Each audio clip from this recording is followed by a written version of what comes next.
Construction লাইনত কাম নকৰা মানুহ এজনে যদি এই বিমটো দেখা পায় তেখেতে ভাবিব যে বহুত ধুনীয়া কাম হৈছে, কিন্তু ইয়াৰ মাজতো বহুতকেইটা পইণ্ট ভুল হৈ আছে।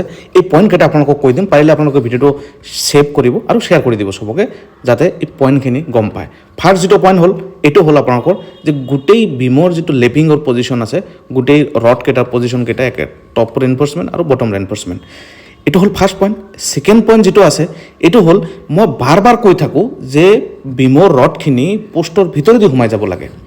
এইটো ইয়াত মেজৰ ভুল হৈ আছে, গোটেইখিনি উল্টা হৈ আছে।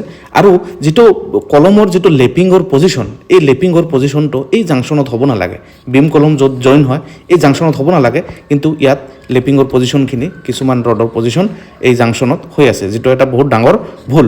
আৰু যিটো ৰিং হ'ব লাগে 135 ডিগ্ৰী এংগেলত বেণ্ড হ'ব লাগে, এইটো মনত ৰাখিব। আৰু এটা পইণ্ট হ'ল, এইটো বহুত মাইণ্ড কৰিব লগা কথা, যে বিম কলম জাংচনত যিটো জইন হয়, য'ত পোষ্ট অফ জইন হয়, পোষ্টত আপোনালোকে